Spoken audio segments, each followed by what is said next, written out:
Olá, boa tarde a todos e todas. Esse é um projeto de extensão da UERJ, do Instituto de Geografia da UERJ. Temos hoje aqui uma convidada especial, a professora Marta Foiopel Ribeiro. Ela é a professora doutora e fez o doutorado em Planejamento Energético da COP-UJ. Também é mestre em Geografia pelo UFRJ. E como professora do nosso Instituto de Geografia, do Departamento de Geografia Física, ela vem trabalhando ao longo dos anos com muito importante o uso da cartografia tátil, do geoprocessamento também, aplicado a questões ligadas à utilização disso para o ensino de geografia. A cartografia escolar inclusiva na formação do professor de geografia. Entendemos que esse tema é altíssimo, de grande relevância, importância não só para aqueles que estão se formando em geografia, mas também aqueles que são professores no ensino fundamental ou médio, em colégios, escolas do Brasil inteiro. Marta, seja bem-vinda novamente. Fique à vontade, eu vou colocar aqui a sua apresentação. Bom, boa noite. Gostaria de agradecer o convite, da professora Vivian para estar falando aqui com vocês. Antes de mais nada, eu gostaria até de dizer que, na verdade, esse é um campo de atuação, profissional, acadêmica, que é novo para mim. Eu sou professora de geografia, cheguei a trabalhar no ensino fundamental, no ensino médio, por alguns anos. Fiz o meu mestrado em geografia, fiz o meu doutorado na COP, na área de riscos ambientais. Portanto, eu, dentro do meu histórico profissional, eu não tenho uma trajetória, dentro dessa área da educação inclusiva. Então, isso é um campo que, para mim, em termos de trabalho acadêmico, foi muito recente. E, justamente, corresponde ao período em que eu iniciei a tutoria no grupo PET da Geografia da UERJ, que é um programa de educação tutorial mantido pelo MEC. E, justamente, quando eu cheguei ao PET, em 2015, quase que meado de 2015, o professor ele sempre ingressa com uma proposta de projeto para ser desenvolvida com um grupo de 12 bolsistas, mais voluntários. E, além do projeto que eu iniciei, que eu apresentei, os alunos que na ocasião estavam lá, os bolsistas, perguntaram se a gente não poderia desenvolver nada ligado ao ensino de geografia para alunos com deficiência visual.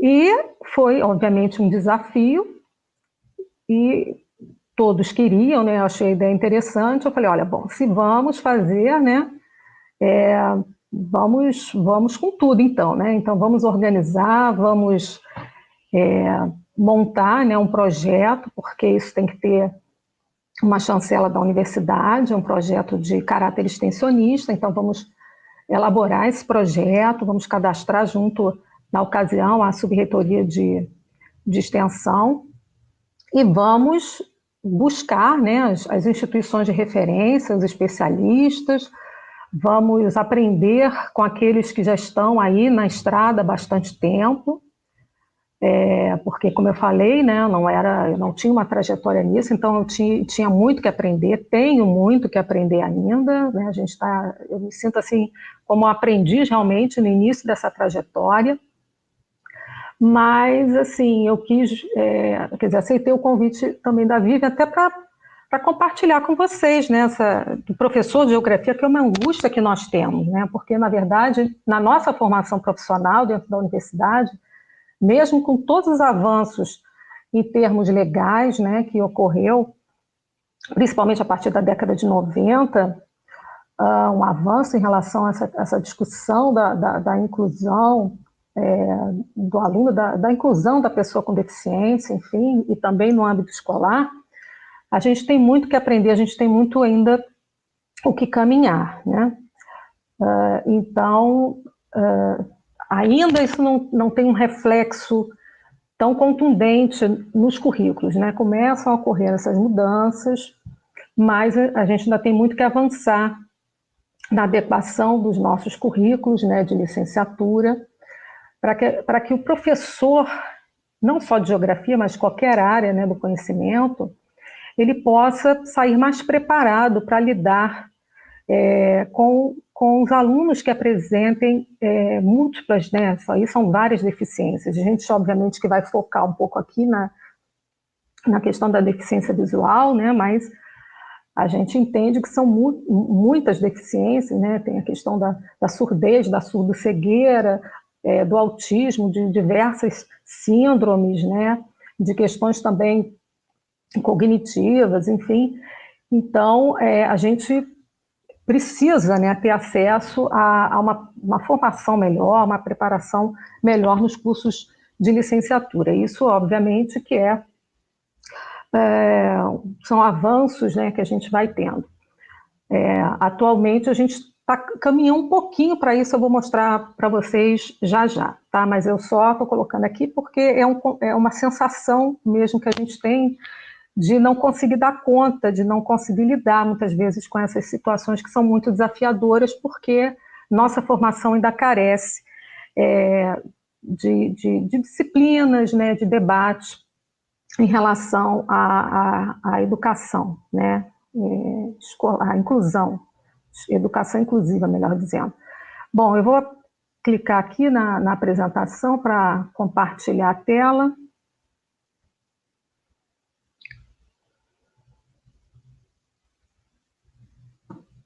Bom, essa figura, né, é uma figura que muitos conhecem, né, em relação a ela justamente ela tenta resumir toda a trajetória, né, que as pessoas com deficiências, né, seguiram ao longo da história, né. Então nós temos aqui a figura ilustrando a questão da exclusão, né, depois uma outra fase que foi a fase da segregação, integração e a fase atual que nós estamos de inclusão. Então, vou falar um pouquinho, né, em linhas gerais dessas 4 fases aí, né, exclusão. No passado, o que aconteceu com as pessoas que apresentavam algum tipo de deficiência? Elas eram abandonadas, né, largadas à própria sorte, muitas abandonadas para morrer, jogadas em rio, ou muitas eram deixadas em hospitais, manicômios, abandonadas nesses lugares. Então, eram as pessoas completamente excluídas da sociedade. Depois, na fase da segregação, essas pessoas que antes não eram nem consideradas seres humanos, passaram a ser consideradas humanos, mas ainda viviam completamente à margem da sociedade, segregadas. E a gente sabe que, infelizmente, até hoje em dia, ainda existem situações, né, de exclusão, de segregação, mas algumas mudanças aconteceram, depois a gente vai falar um pouquinho delas. A fase da integração justamente se refere às escolas especiais, né, que vigoraram, né, até os anos 80, antes de começarem a debates no mundo inteiro sobre a perspectiva da inclusão. A que prevalecia era a perspectiva da integração, né? Então, a pessoa com deficiência ela deveria se esforçar para superar as suas próprias barreiras, as suas próprias dificuldades. Era assim que a sociedade via, né? E caso essa pessoa com deficiência conseguisse superar essas dificuldades, aí sim ela poderia ser aceita pela sociedade, né? Não havia perspectiva de que a sociedade teria que contribuir para que essas barreiras fossem removidas, né? Isso é algo que foi falado até numa live pela professora Carla Sena, e depois a gente também vai comentar isso um pouquinho, com a sugestão dos vídeos que eu coloco aqui para vocês. E atualmente a perspectiva da inclusão, né, que em tese todos devem frequentar a mesma escola, tendo acesso à aprendizagem e à permanência na escola, né? Então, o aluno ele deve ser, né, acolhido, ele deve ter acesso à aprendizagem e deve ser feito um esforço para que ele permaneça na escola. Obviamente que existem muitos desafios, né? A gente vai falar um pouquinho aqui do professor, como ele deve se preparar, como ele deve buscar formação continuada para tentar ter um trabalho mais inclusivo, né? Preparar materiais didáticos inclusivos, mas a gente sabe que isso não é só responsabilidade do professor, né? É de toda a escola, é de toda a sociedade, porque o professor ele pode se esforçar, mas a escola também tem que estar condizente com isso, né? Todo o espaço físico da escola, com rampas de acesso, com alarmes sonoros, se for o caso, com banheiros adaptados também, com pisos táteis. Então, existe uma série de aspectos que devem ser considerados, né, para mudanças no espaço físico para receber alunos com deficiências, inclusive intérprete de Libras, né, em caso de alunos surdos, sinalização tátil, e não só na escola, mas também no transporte e outros espaços. Então, quer dizer, não só a escola em si, as pessoas que trabalham na escola, mas também todo o trajeto que o aluno tem que percorrer até chegar à escola, né? Os ônibus também com adaptação. Então, a gente ainda tem muito o que avançar para atingir aquilo que seria satisfatório. Então, eu só listei aqui, porque não é o objetivo, né, também dessa fala de hoje, mas mostrar que alguns instrumentos legais contribuíram para aqui no Brasil também a gente avançasse em termos legais para se garantir, pelo menos em lei, né, a inclusão das pessoas com deficiência. Então, no início dos anos 70, diversos movimentos em prol dos direitos das pessoas com deficiência eclodiram no Brasil, né, e aí surge a educação especial, em 1971. Aí diz que no início significou uma ruptura do modelo terapêutico, porque, como eu falei, muitas pessoas às vezes eram abandonadas em clínicas, em manicômios, e nesses hospitais a medicina passava a estudar e a cuidar dessas pessoas, mas muito mais no campo terapêutico e não no campo da educação. E com o tempo, a educação especial, né, ela foi se caracterizando ainda como um modelo segregativo, ou seja, o aluno ele ia para uma escola separada dos demais alunos que não tinham deficiências, e lá eles ficavam, né, mas muitas vezes não havia um projeto pedagógico, né, eles eram colocados ali, porque o sistema regular até então não estava organizado para atender esses alunos com deficiência. Até hoje ainda se demanda muita coisa para atender plenamente esses alunos. E depois com a Constituição Federal, que foi um marco importante marco jurídico importante para garantir o acesso à educação de todos. Um evento no exterior que foi um marco também, e isso refletiu em muitos países, né, que foi a Declaração de Salamanca, na Espanha, onde ocorreu a Conferência Mundial sobre Necessidades Educacionais Especiais, e nesse evento se reafirmou, né, o direito à educação igualitária, e isso também influenciou, né, no conceito de educação inclusiva aqui no Brasil. Em 94, aí houve uma portaria ministerial recomendando a implantação de disciplinas que abordassem temas ético-políticos e educacionais, a inclusão da pessoa com deficiência. Um pouco mais tarde, a Lei de Diretrizes e Bases da Educação, assegurando aos educandos com deficiência currículos, métodos, técnicas, recursos educativos e organizações específicas para atender às necessidades, e mais recentemente, a Lei Brasileira de Inclusão, em 2015, né, a Lei 13.146, que afirma justamente a autonomia e capacidade das pessoas com deficiência para exercerem atos da vida civil como as demais pessoas, e também a inclusão escolar, né, no campo da educação. Então, a gente verifica, né, que houve no Brasil avanços em termos de instrumentos legais, né, mas as práticas e ações e medidas e investimentos públicos precisam avançar bastante para que o que está estabelecido em lei possa efetivamente se tornar concreto. Aqui eu destaquei também uma resolução do MEC de dezembro de 2018, que não tem a ver exatamente com a questão da inclusão, mas tem a ver com as ações de extensão nas universidades, né? E eu estou chamando a atenção disso porque esse braço da extensão ele pode contribuir bastante para o desenvolvimento de projetos dentro da área da educação inclusiva, né? até mesmo para a formação continuada de professores em termos de cursos de extensão, para avanços também em atividades de extensão que possam ser incorporados na carga horária escolar de cada aluno. Tá? Então, é importante que os professores nas universidades também, uma vez havendo a regulamentação disso, né, no âmbito universitário, que as pessoas possam, que esses professores, esses profissionais possam passar a desenvolver, né, elaborar projetos em direção à questão da educação escolar. E um aspecto muito importante também, segundo o INEP, é que cada vez mais, né, nós temos, a partir da própria lei da inclusão, mais alunos com deficiência matriculados nas escolas regulares, né? Já acho que ano passado foi em torno de quase 93%, né? O que antes era mais difícil, né? Agora você já tem um grande número de alunos com deficiência nas escolas regulares. No entanto, muitos docentes se queixam, né, ainda, dizem que não se sentem preparados para lidar para trabalhar com aluno com deficiência visual em classes regulares.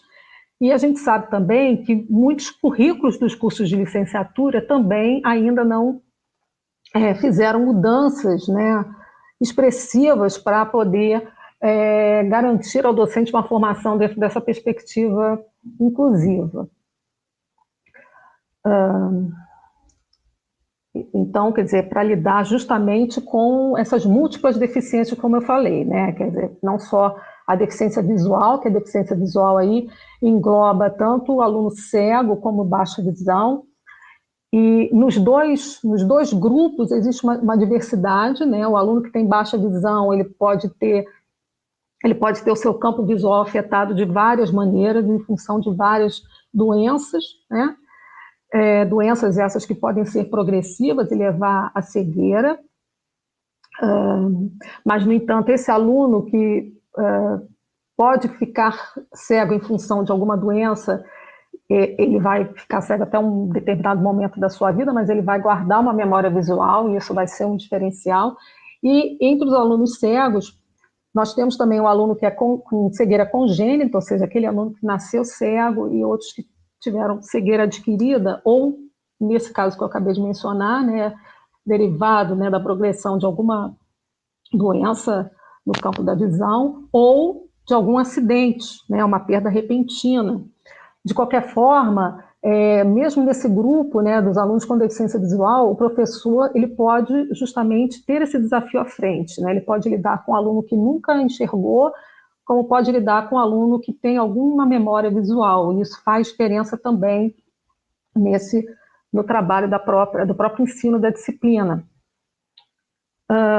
Mas eu só chamei a atenção aqui que no campo da deficiência visual a gente ainda tem que avançar, né? No campo da surdez, nós tivemos, né, a Lei 10.436, que reconheceu, né, a Libras, quer dizer, a Língua Brasileira de Sinais, como meio de comunicação e expressão da comunidade surda, e o Decreto 5.626 de 2005, que assegurou aos estudantes surdos a educação. E esses documentos ainda levou, né, à obrigatoriedade da disciplina de Libras nos cursos de formação de professores. Então, as licenciaturas, elas, com relação à deficiência auditiva, elas contam com uma disciplina obrigatória que tem que ser ofertada pela Faculdade de Educação, então, com essa disciplina de Libras. Então, isso, de certa forma, na formação do professor de diferentes áreas de conhecimento, isso já representa um avanço.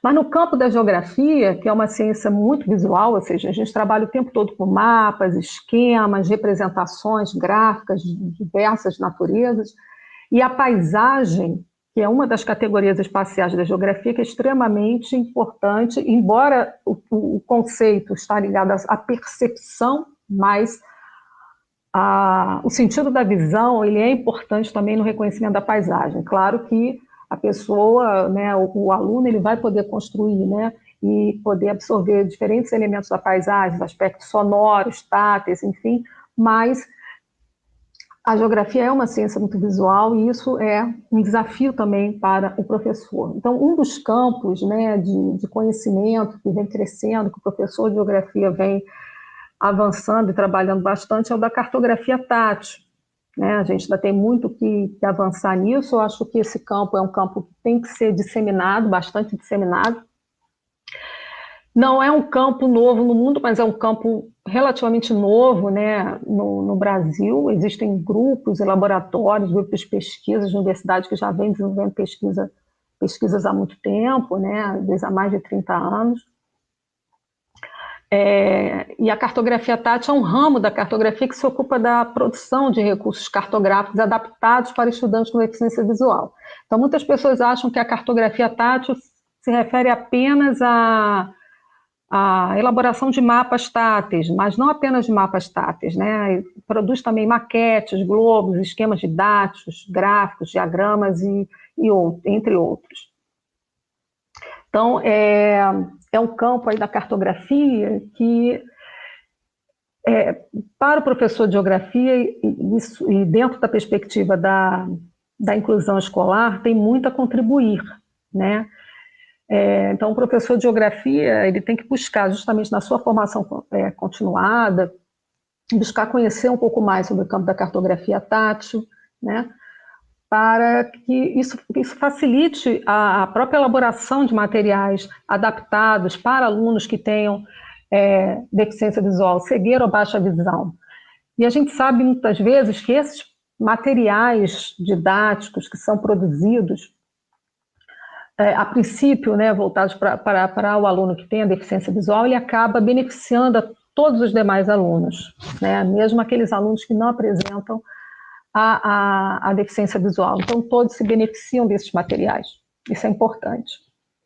No caso específico da UERJ, né, o curso de graduação em Geografia, ela vem promovendo uma revisão, né, do currículo. Né, nós já encaminhamos, isso está tramitando na universidade ainda, tivemos no ano passado a questão da pandemia, isso é algo que atrapalhou um pouco o ritmo do andamento dessas mudanças, mas até mesmo o aprendizado que nós tivemos, né, desde 2015, desenvolvendo projeto, participando de cursos, enfim, isso nos ajudou a elaborar uma ementa, né, e um conteúdo programático da disciplina que foi chamada de o ensino da geografia adaptado a alunos com deficiência visual. Então, ainda como uma disciplina eletiva, né, mas a gente avança um pouquinho no nosso currículo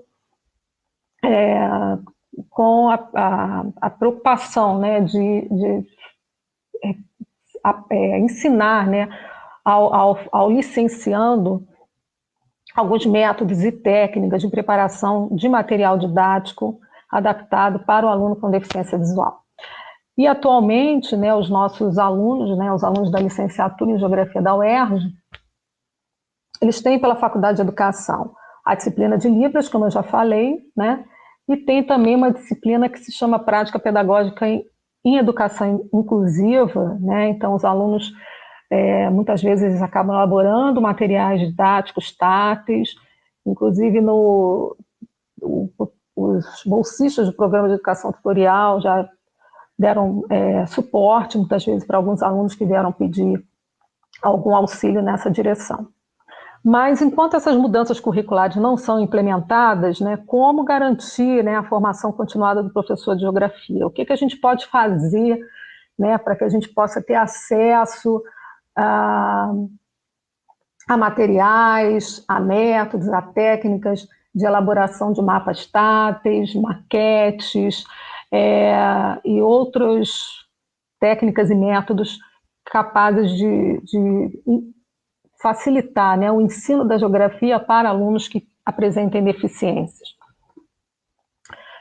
No caso, né, da deficiência visual, particularmente, que é o que a gente está explorando mais aqui, existem diferentes instituições, né, a instituição de referência, que é o Instituto Benjamin Constant, Tem também o LEMAD, que é o Laboratório de Ensino e Material Didático, né, também que desde a década de 90 vem atuando, desenvolvendo e formando muitas pessoas. Então, aí tem os links, né, dessas instituições, o LabTat, que é o Laboratório de Cartografia Tátil da Universidade Federal de Santa Catarina, que é coordenado pela professora Roseni Nascimento. Aqui no Instituto Benjamin Constant, depois a gente vai ter oportunidade de fazer uma varredura nos sites, né, dessas instituições. O Instituto Benjamin Constant, como eu falei, é uma instituição de referência, então oferece diferentes cursos, tem a revista do Instituto Benjamin Constant, com diversos trabalhos, tem livros publicados. No ano passado também foi lançado o Conectando Conhecimentos, que agregou, né, diferentes trabalhos de pesquisas de professores universitários, e de outras instituições também de ensino, com a preocupação justamente de propor técnicas e métodos, né, de produção de material didático.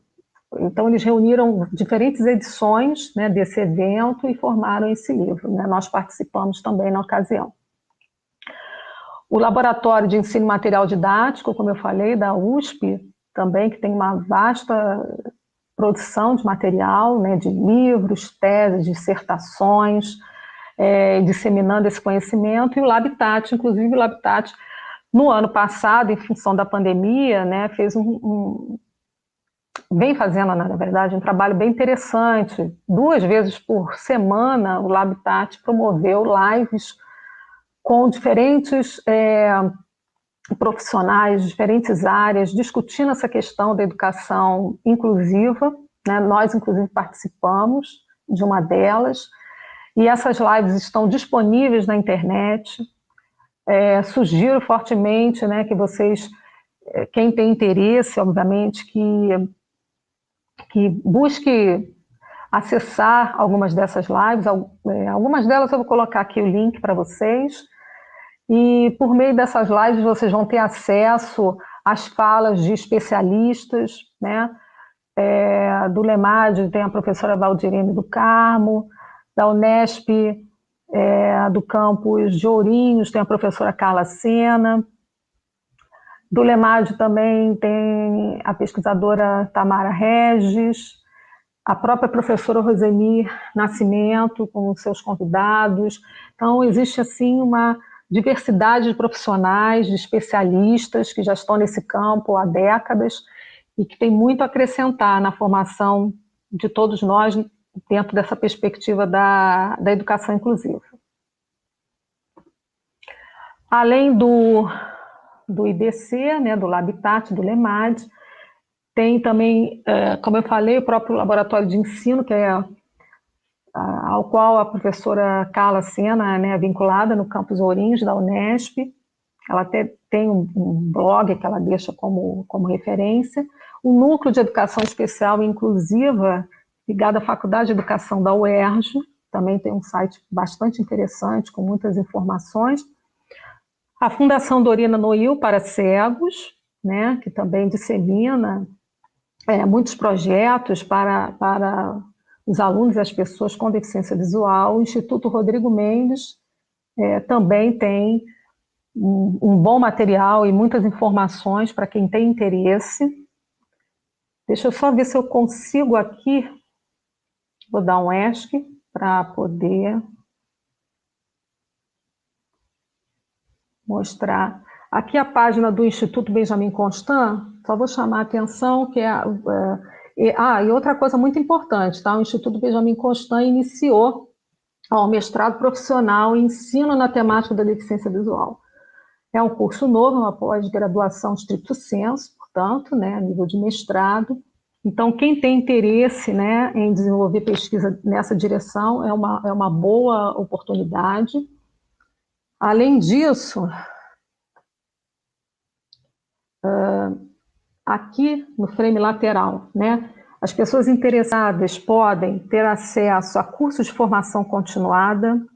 Então, aqui, olha, existem cursos e oficinas à distância, no formato remoto, enfim, aí, clicando, né, tem cursos de aperfeiçoamento, cursos de curta duração, e aí tem sempre aqui a lista de cursos, o período do curso, o período de inscrição, de pré-inscrição, eu recomendo fortemente. Eu mesma já participei de vários cursos no Instituto Benjamin Constant e aprendi bastante com eles, aprendo até hoje, né? E também, além dos cursos de formação continuada, que vocês podem ter acesso, tem também aqui o link para as publicações. Aí, ó, nas publicações existem materiais didáticos, revistas, livros, e aí o interessado pode navegar pelo site do Instituto Benjamin Constant, que ele vai ter realmente uma riqueza de materiais, acesso a oportunidade para cursos e oficinas, que vocês vão aprender bastante, né? As oficinas normalmente são oferecidas ao longo de um dia. Os cursos podem ser cursos de duração variada, mas acho que o mais longo pode durar assim uma semana e tomar, às vezes, o dia inteiro, né? Agora, com a pandemia, alguns estão sendo feitos à distância, né?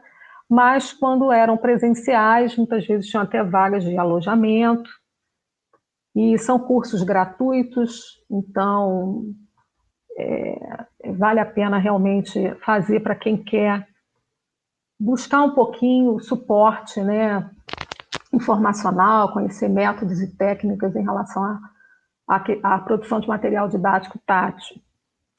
Além do IBC, aqui tem essa página ligada ao próprio LEMAD. Aqui nessa página também, né, vocês vão poder ter acesso à parte, né, textos que falam de cartografia tátil, vídeos, publicações. Então, tem muitos materiais aqui, né, na página do LEMAD. Essa outra página aqui também, que fala dos objetivos. Tem o link aqui para cartografia escolar e tátil, que vai para aquela página que eu mostrei antes. A página do Labitat. Nessa página, o usuário também ele pode encontrar muitas informações sobre maquetes táteis, atlas para as pessoas com deficiência visual, mapas táteis. Aqui em mapas táteis, eles disponibilizam várias bases cartográficas. Vou tentar abrir uma aqui. Então, são diferentes bases cartográficas já preparadas para o professor colocar as texturas, linhas, texturas. Eu acho que o site deles está um pouquinho lento, porque foi a única página que demorou um pouco para entrar. Mas, acessando esses mapas, eles já vêm num formato pronto para o professor colocar as texturas, né? E eles já vêm dentro de uma formatação recomendada, como, por exemplo, títulos e legendas na parte de cima, né?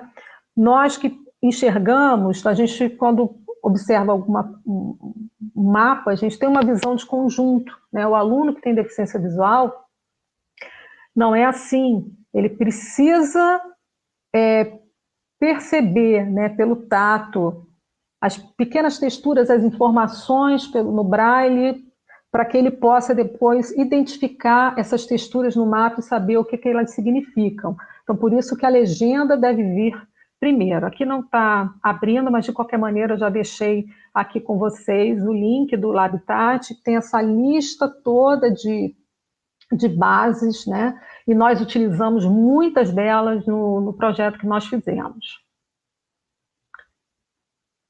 Aqui também o próprio Núcleo de Educação Especial Inclusiva da UERJ, que tem os projetos, publicações, a Fundação Dorina Noil também, com muitas informações que eu acredito que vai ser de interesse de vocês. Voltando aqui para os slides, então eu recomendo aí, como essa live vai ficar gravada, né, então vocês vão poder ter acesso a esses materiais. Aqui é uma lista de lives, também Existem várias outras, tá? Foram muitas e muitas lives, como eu falei, foram 2 por semana, então vocês vão ter oportunidade de vasculhar, de selecionar, foram muitos temas tratados, foi uma riqueza realmente de informações, um acervo, né, audiovisual importante que a professora Roseni Nascimento está deixando, né, para a comunidade acadêmica de modo geral. Então, aqui eu separei alguns, né, acessibilidade e inclusão no ensino de geografia, com as professoras Valdirene e Carla Sena. Então, tem os links aqui.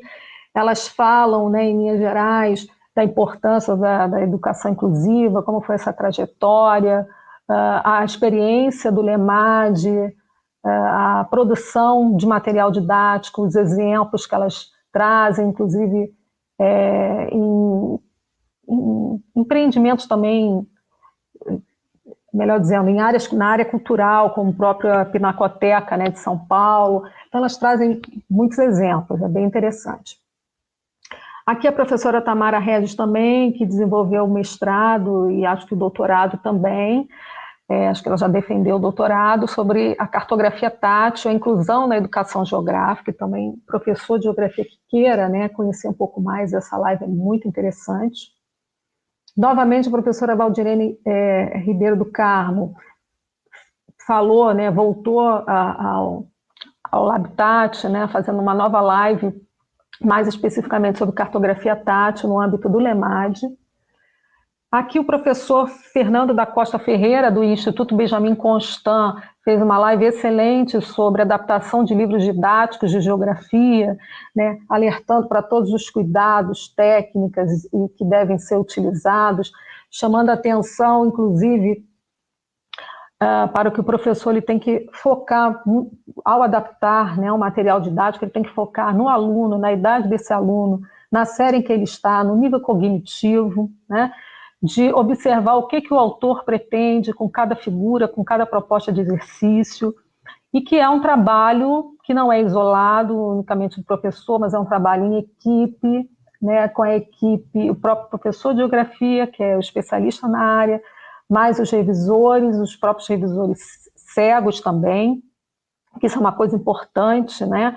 A gente não pode fazer nenhum trabalho, nenhum material tátil sem testar com um aluno cego ou com um revisor cego. Isso é extremamente importante, porque nós que enxergamos, a gente olha assim um mapa, acha que aquele mapa ficou bom, que vai servir, que o aluno vai conseguir ter acesso àquele conteúdo que a gente quer passar, e muitas vezes não vai conseguir.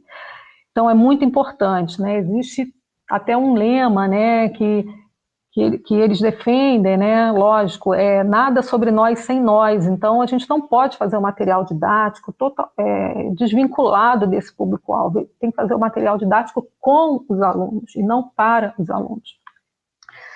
E nós também demos a nossa contribuição falando um pouquinho da educação geográfica inclusiva e a formação docente, tá? Numa das lives. Então, eu aqui separei essas, tá? Mas existem muitas outras também que foram muito interessantes, né? Mas especificamente no campo da geografia. Então, vou deixar aqui, quem tiver depois interesse pode acessar esses endereços e vai ter acesso. São lives também com uma duração de 1 hora, mais ou menos. Entre falas e perguntas, com uma outra dinâmica, é mais uma conversa, né? Não tem tanta apresentação, só de alguns slides, mas são bem interessantes. E agora eu vou mostrar aqui para vocês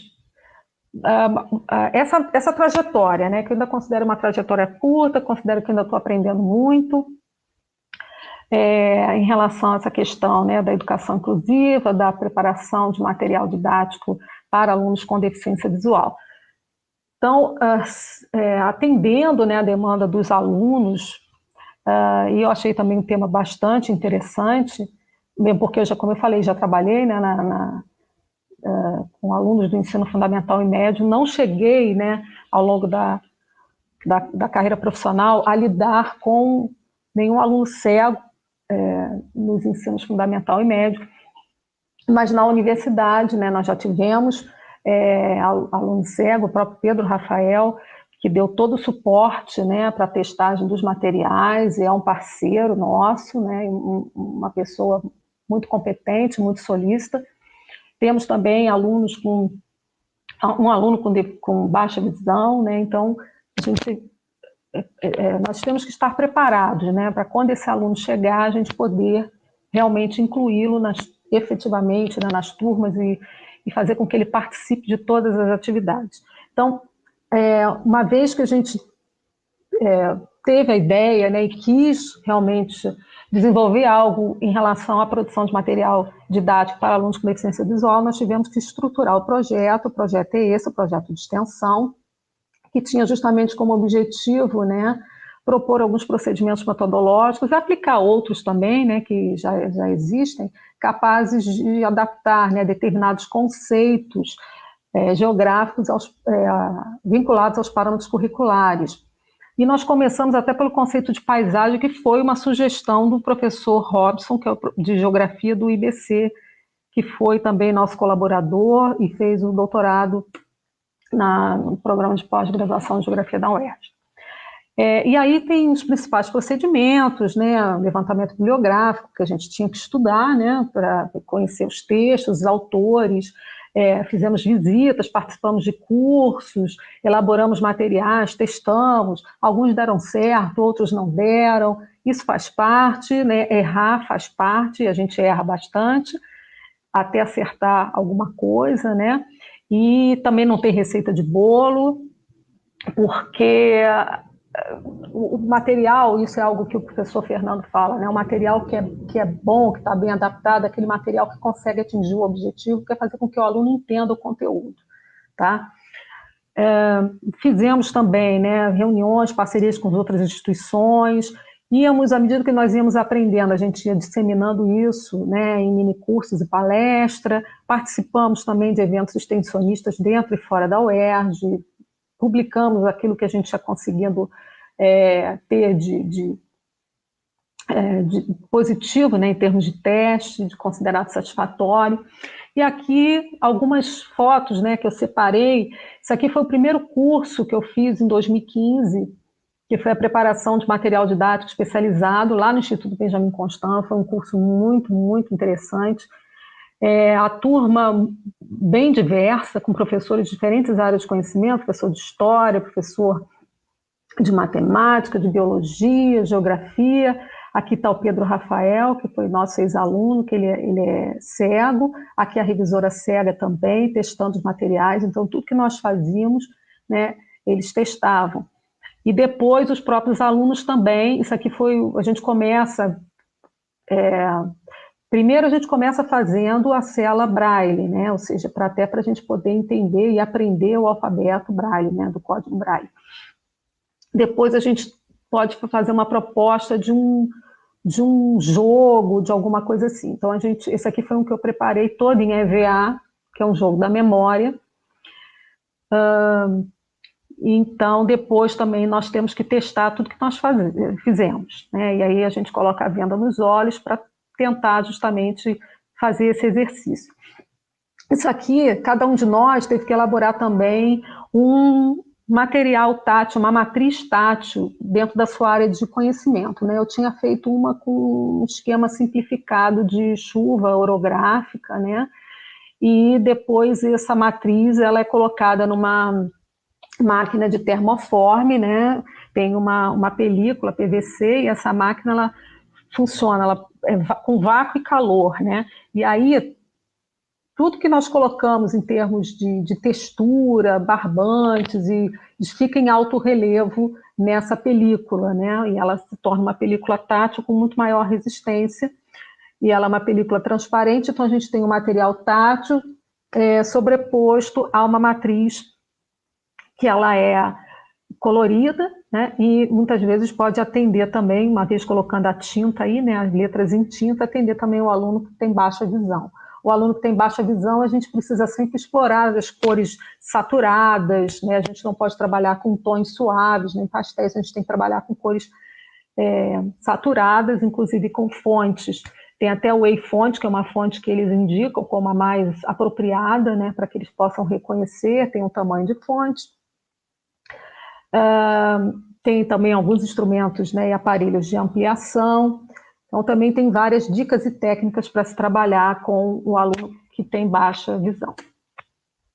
Aqui também, dentro do curso, né, a gente aprende a elaborar como se fosse uma prancha, né, com papel paraná e uma tela que nós colocamos aqui, para ser um recurso mais rápido para o professor, né? Não sei se vocês conseguem enxergar, mas é uma folha de papel, a gente pode fazer um desenho, pode fazer uma demonstração, e do outro lado, ao passar, né, ao escrever sobre essa tela aqui, do outro lado ele ganha textura. Então, o aluno ele vai poder, né, tatear, né, esse desenho, essa representação que o professor faz para poder entender. Então, um recurso também que a gente aprende a fazer no curso. Aqui mostrando a turma também, bem variada. Aqui tem um colega do Pedro II, e nesses cursos a gente consegue também conhecer outros colegas profissionais de diferentes escolas, instituições, e hoje em dia, né, com as redes sociais, a gente acaba formando grupos também no WhatsApp, e mesmo terminando os cursos, a gente mantém esses grupos, a gente mantém a troca de informações, atualizações, materiais, então é bem interessante. E aqui alguns dos materiais que foram produzidos em turmas, né, anteriores no Instituto Benjamin Constant. Aqui seria a estrutura interna do planeta, né? Aqui nós também temos caixas de jogos. Esses jogos podem envolver, inclusive, conteúdos específicos da disciplina. Aqui é um outro curso, que é o curso de Monet. Ele é um curso para elaboração de gráficos táteis, ele é oferecido pelo professor Tiago Borges. Ele é um aplicativo muito interessante, que permite, né, que a gente elabore gráficos utilizando o código Braille, né, utilizando diferentes texturas. Isso aqui depois passa por uma impressora Braille, né? Aqui eu também estou deixando um link de um vídeo que mostra o professor Tiago Borges elaborando esse gráfico aqui, que foi capturado, tá? Além de gráfico, a gente aprende a fazer qualquer representação gráfica. Eu poderia fazer um desenho de algum elemento da paisagem, escaneia e ele captura aqueles pontos e converte também num desenho. No entanto, há uma limitação aqui em termos de legenda, né? Porque você pode ter assim os pontinhos cheios, os pontos verticais um pouco separados, horizontais um pouco separados, diagonal para a esquerda, diagonal para a direita.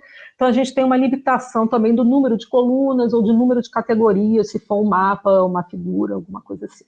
Mas é um aplicativo muito interessante que facilita a produção de gráficos táteis.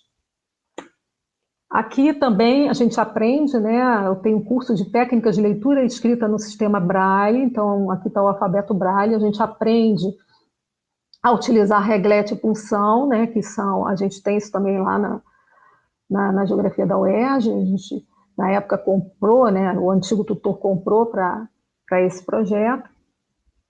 E isso ajuda muito primeiro a redigir, né? Palavras, legendas, textos em braille, e também para gerar algum tipo de textura numa legenda. Então a gente aprende a ler e a escrever, principalmente utilizando o sistema Braille. Além da produção de material tátil, né, com a escrita em Braille, a gente aprende também a audiodescrição, que é um outro recurso didático que o professor também pode utilizar, né? Eu botei essa figura aqui porque é uma figura que a gente teve um exercício que a gente teve que justamente audiodescrever essa imagem. E uma coisa que o professor Fernando chama atenção, que a audiodescrição ela é muito mais detalhada, né? O professor ele tem que seguir uma linha, ele tem que pegar o que está muitas vezes no plano no primeiro plano, e depois você vai passando a descrever o que está no segundo plano e ao fundo, e tem toda uma ordem, né? Eu não posso descrever o cabelo, depois passar para o pé, depois voltar. Então tem toda uma ordem para que o aluno ele possa construir aquela imagem que está sendo autodescrita. Então você pode autodescrever um quadro, uma foto, uma paisagem, um filme, uma peça de teatro, em que você vai tentando justamente descrever de forma mais detalhada os diferentes planos, né, de visão para que o aluno, a pessoa cega, possa construir aquela imagem. E a gente também aprende a fazer a gravação de textos em áudio, né, a controlar a respiração, distância do microfone, a ler pausadamente. Então, tem uma série de recursos que a gente vai aprendendo no curso. Além do Instituto Benjamin Constant, né, nós tivemos a oportunidade de participar desse encontro de formação que foi promovido pelo Oi Futuro, aqui próximo ao Largo do Machado, que foi também um período em que eles deram esse curso de acessibilização de exposições via audiodescrição. Então, era algo que eu me interessei, e aí nós participamos, né, frequentamos os espaços, e quem conhece sabe que lá tem o Museu das Telecomunicações. Eles depois acho que mudaram de nome e disseram que incorporaram algumas dessas mudanças, mas só depois que terminar, né, esse período da pandemia, que eles vão reabrir para poder conhecer melhor.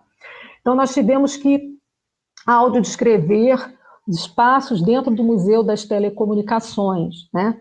Isso foi bem interessante. Esse aqui é o colega Felipe Monteiro, que foi nosso professor, que foi nosso revisor, um grande apoiador, né, dos materiais que nós fizemos. Aquilo que eu falei, né? Sempre a gente tem que ter o apoio e a revisão de uma pessoa cega para dizer, olha, você está no caminho certo, não, isso aqui não está claro, isso aqui tem que ser melhorado.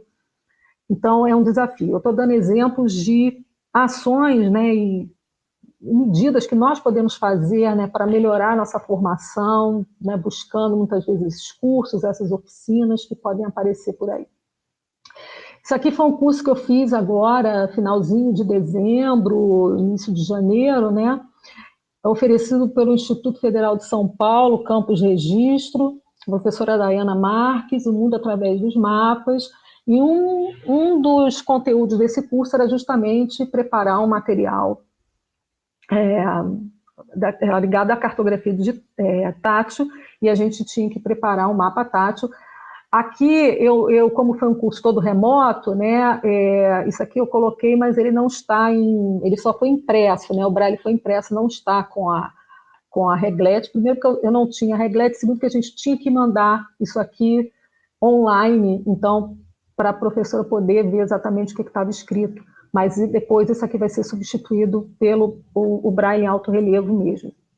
Então, aqui a legenda, então vem o título, a legenda, como eu falei, acima do mapa, né, que o aluno primeiro toca aqui, e depois ele vai para o mapa. A área do mapa, normalmente, ela tem que estar delimitada, né? Eu usei materiais de papelaria e outros materiais também que foram reaproveitados, com caixa de tabuleiro de isopor, né? Tem cola 3D, tem barbante.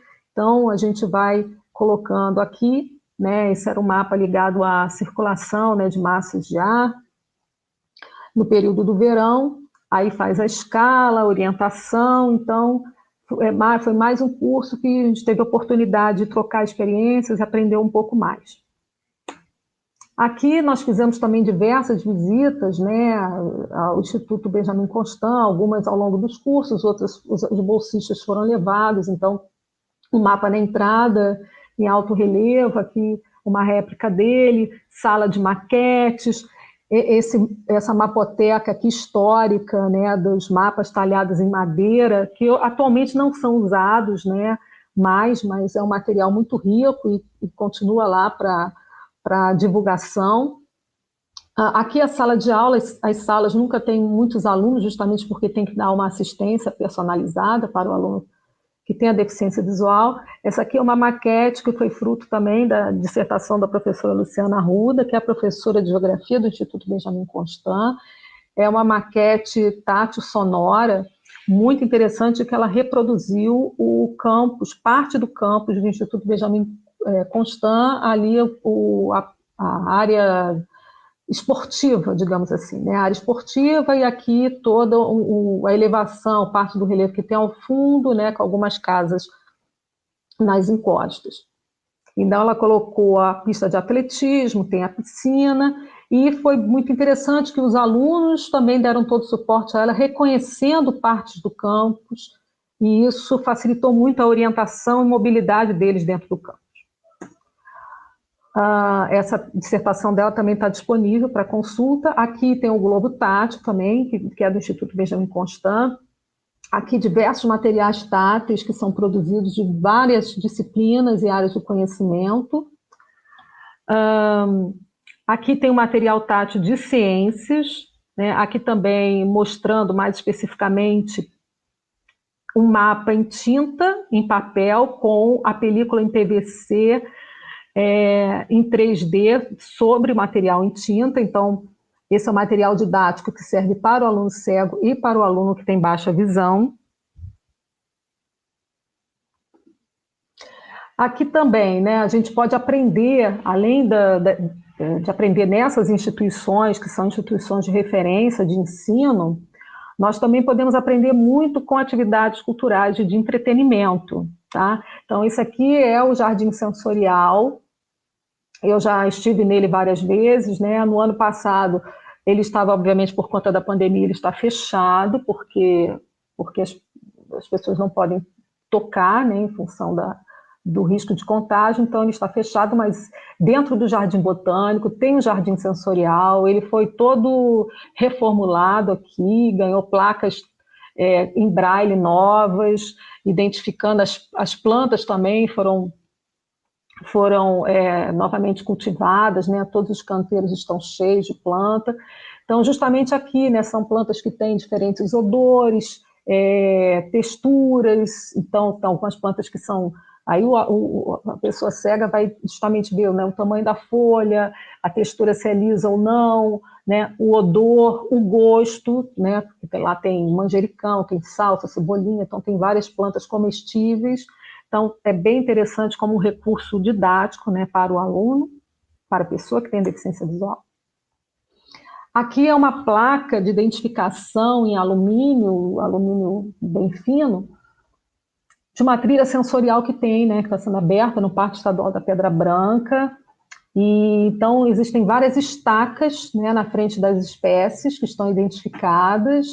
Existe uma corda para facilitar a mobilidade da pessoa que tem deficiência visual. Então, tem todo um caminho, né, um trajeto que eles fazem com as espécies escolhidas, identificadas, descritas nessas placas de alumínio. Então, isso também foi uma novidade muito boa, né, do Parque Estadual da Pedra Branca, que incluiu essa trilha sensorial no parque. Também seria, assim, uma boa opção, né, ou de levar alunos, ou das pessoas que têm deficiência poderem estar em contato, tocando essas espécies e conhecendo um pouco mais dessas espécies vegetais. Aqui também um mapa tátil para orientação e mobilidade, no caso, uma estação do metrô de São Paulo, que é algo que vem sendo disseminado, né, em muitas estações de metrô, muitos espaços públicos, museus, né, que vêm recebendo esses mapas táteis, né? Isso facilita também a orientação e mobilidade, inclusive isso facilita até o trabalho do professor de geografia em sala de aula, né? Uma vez que, havendo esses recursos táteis nesses espaços públicos, facilita muito o entendimento do aluno em relação aos mapas táteis. Isso aqui foi uma exposição também da artista plástica japonesa Liku Takahashi. Ela expôs, né, essas fotos eu tirei dentro do Instituto Benjamin Constant, quando ela fez uma exposição, né, desse trabalho dela. Esse trabalho dela é muito interessante porque ela criou uma tabela padrão em que ela conseguiu agregar tamanhos de grãos de areia, grãos grossos até grãos mais finos, associando a cores e associando a odores, né? Então, tanto quem tem baixa visão como quem é cego consegue captar, né, características do desenho, criar uma imagem dessas obras, tocando essas obras, observando a variedade de granulometria, sentindo diferentes odores. Então, é um trabalho muito bonito, muito interessante que essa artista plástica fez. Então, eu separei essas duas imagens, mas ela fez várias representações, inclusive com bandeiras do mundo inteiro. Tudo assim, com grãos coloridos, associados a diferentes odores. E odores esses que remetem, né, ao real objeto, por exemplo. A cor laranja tem o cheiro de laranja. A cor roxa, ela colocou lilás, tem um cheiro de lavanda. Então, ela foi associando, né, as cores a odores de objetos, plantas, enfim, com essas cores reais. Aqui também exemplo de programas culturais, né? Aqui foi uma instalação que eu também fui no Museu Histórico Nacional, em que era uma câmara escura e que a gente entrava, obviamente, ainda com os olhos vendados, mas era tão escuro que a gente também não enxergaria, mas a gente entrava com olhos vendados, com bengala, e a gente tinha que se orientar pelo toque, pelo tato e pelo som. Né? Então, a gente tinha uma trajetória com uma diversidade de texturas que a gente tinha que reconhecer, então foi uma experiência muito interessante. Então, de vez em quando aparecem essas instalações, esses programas culturais, e a gente tem que ficar atento, né, para tentar participar deles.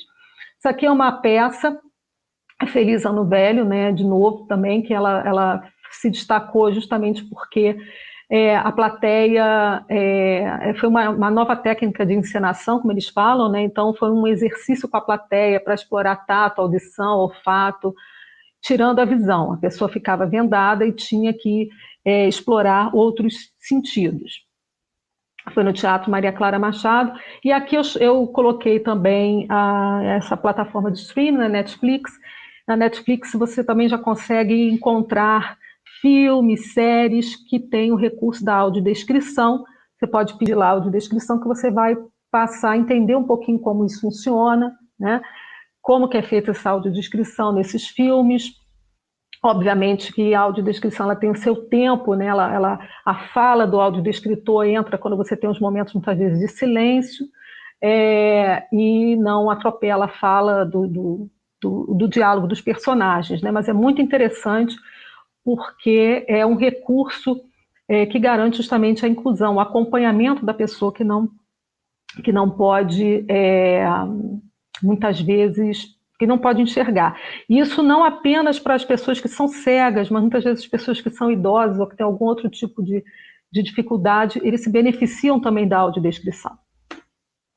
Aqui é um material muito interessante que tem no Museu da Manhã, no Rio de Janeiro, depois quando isso tudo acabar. Quem não conhece, eu sugiro fortemente que vá lá ver. Então tem toda uma parte de material tátil, com gráficos ligados à questão da população, né?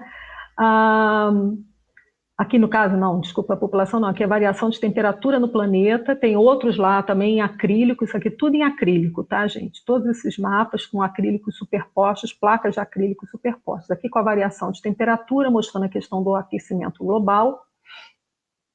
Aqui também é um mapa mostrando as áreas, né, com o avanço do nível do mar, quais as áreas do litoral que seriam atingidas, né, e ficariam submersas.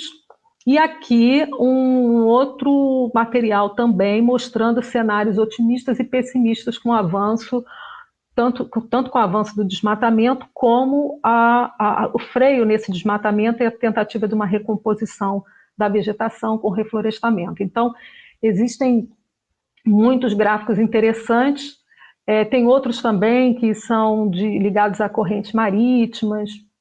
E esse outro material aqui, no 2020, né, janeiro de 2020, quando eu viajei, eu estive no Uruguai e me deparei com essa exposição muito interessante. São obras, né, do pintor uruguaio Joaquim Torres Garcia, em que professores também de escolas utilizaram, em parceria com os alunos, foi um projeto pedagógico, né, de escolas, usando impressora 3D, eles escanearam a obra do pintor e geraram, por impressora 3D, diferentes texturas. Reparem que são texturas, nessas aqui, né, à esquerda, bem coloridas, em amarelo, vermelho e azul, e isso facilita, né, a visualização, facilita a construção dessa obra, né, mentalmente pelas pessoas que têm deficiência visual. Eu também estou deixando aqui, olha, o link para um vídeo que era uma exposição itinerante, né, Mãos que Miram, mãos que Olham, né, e aqui o link para quem tiver interesse em assistir é um vídeo curto que mostra o relato, né, das pessoas que têm deficiência visual e que não conseguem tocar, vai nos museus, não conseguem tocar as obras, e então se sentem excluídas desse processo, e mostrando como foi todos os procedimentos usados para que essas obras em 3D, obras táteis, texturizadas, elas fossem geradas. Ficou um trabalho muito bonito mesmo. Então, quem tiver interesse pode assistir esse vídeo.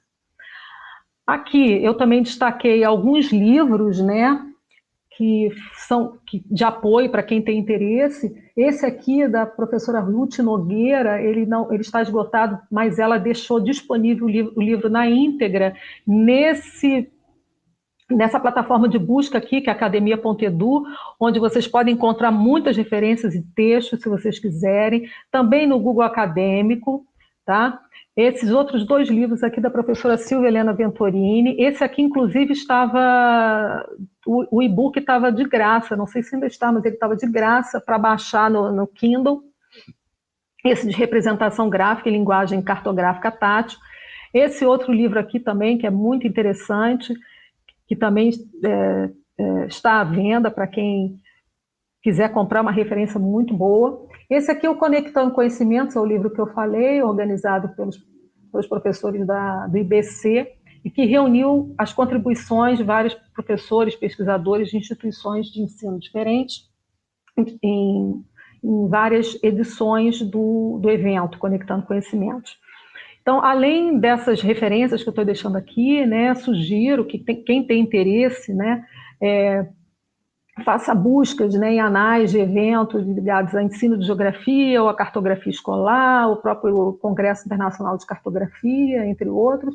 Existem os periódicos especializados, a própria revista do IBC, uma delas. Existem diversas revistas de extensão também, que eventualmente podem trazer contribuições nesse sentido.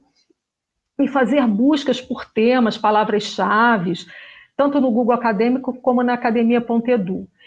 Faz a inscrição, faz o cadastro, baixa o artigo e sempre que aparecer uma inserção nova, a gente recebe o aviso que tem novidades, né, nessas plataformas. Então, é uma maneira de vocês conseguirem fazer levantamentos, estudos, terem acesso a um material muito interessante. E aqui eu estou mostrando em linhas gerais o que também parte do que nós fizemos, né, com a contribuição, né, com a participação direta lá dos bolsistas do PET. Isso aqui foram os nossos primeiros, né, ensaios, quando a gente quis trabalhar com a questão de paisagens cariocas, né, buscando algumas áreas de interesse. Aqui a gente pegou como exemplo a Catedral Metropolitana e fizemos também texturizados com vários planos superpostos aqui, né, a catedral no primeiro plano, chamando principalmente a atenção para a forma da catedral, ao fundo, né, vários prédios com texturas superpostas, e mais ao fundo ainda a elevação, sempre mantendo algumas texturas que a gente padronizou, né. Esse material também foi testado pelo Pedro Rafael, aqui tem a foto, né, aqui no canto inferior esquerda, né, do Pedro Rafael fazendo os testes de alguns dos materiais, e o bolsista anotando as recomendações dele. Aqui também, né, o globo que a gente compra mesmo em papelaria e que nós texturizamos aqui com os barbantes, né, para o meridiano de Greenwich em vermelho, barbante mais grosso, e os demais meridianos em barbante comum mais finos. Esse outro material aqui de relevo que o Renan, que é esse rapaz que está aqui, ele que fez, né, com papel jornal, água e cola, então basicamente com papel, em que ele foi moldando colinas, cone vulcânico, um relevo tabular, né. Aqui também é um material que a gente fez utilizando a base do Labitat, e a Larissa, que foi a nossa bolsista, esse aqui é sobre placas tectônicas, também é uma base que já está disponível lá naquele site do Labitat, basta imprimir, né, e depois usar como base.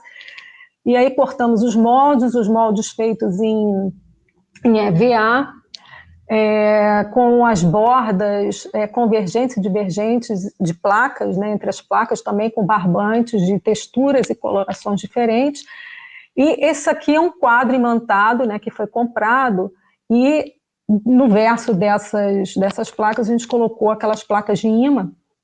Na foto seguinte tem isso, aqui também mostrando a mesa pronta para receber calouros, né, que a gente fazia sempre a recepção de calouros e mostrava parte dos trabalhos. Isso aqui são as placas tectônicas em EVA, né, que tem aqui imantado. Então, isso aqui vai tirando, né, e o aluno vai montando. Então, é uma forma também de dar um caráter mais lúdico, né, no processo de ensino-aprendizagem. Aqui a visão de perto, né, das diferentes feições de relevo, né, os tipos de topo, o tipo de feição de relevo que o Renan fez. Aqui mostrando também um outro trabalho feito por um bolsista que mostrava justamente os diferentes tipos de chuva convectiva, orográfica, frontal, são esquemas texturizados, bem simplificados para que o aluno possa entender os mecanismos, né, disso. Essa outra imagem aqui está mostrando aquela base que eu falei, né, do Labitat, seria o mapa dos principais rios do Brasil.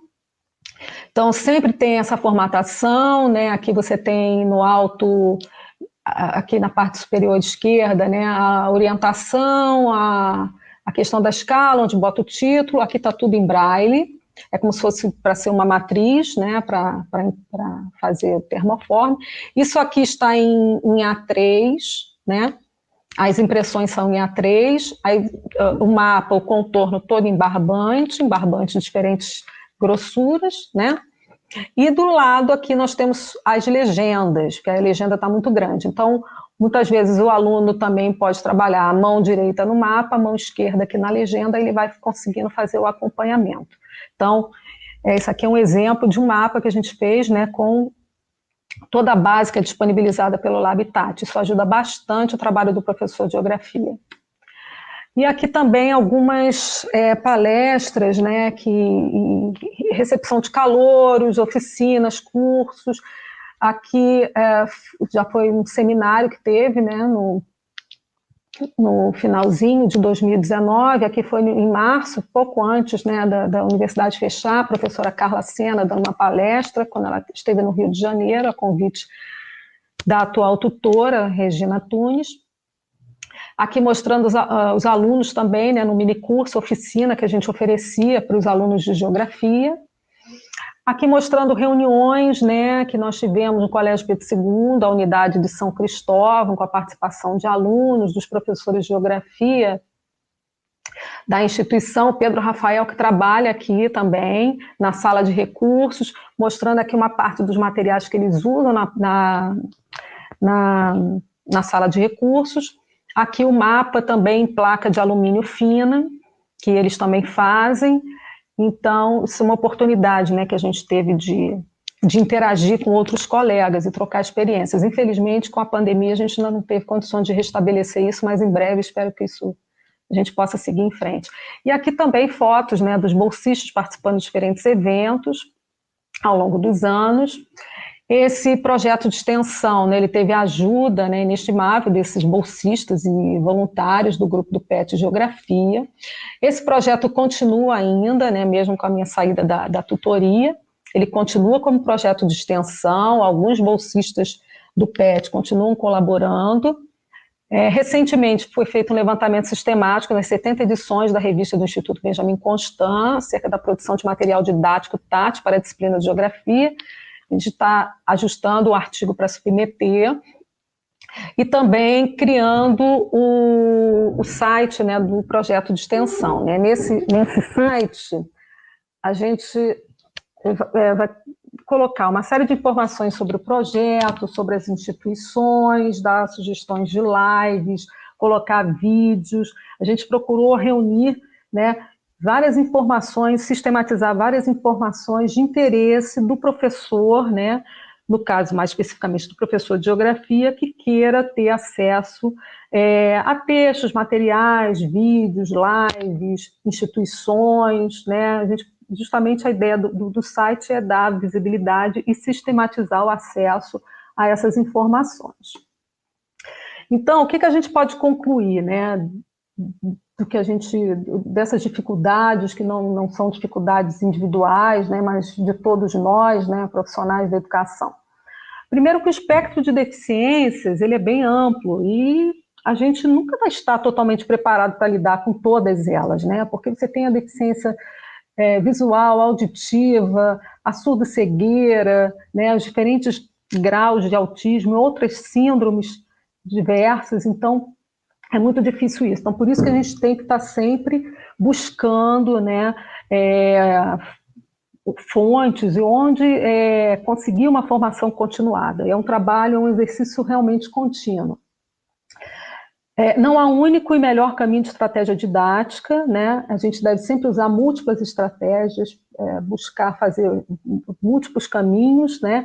E aquelas consideradas corretas são aquelas que vão efetivamente auxiliar um aluno a ter um acesso ao conteúdo da disciplina, né?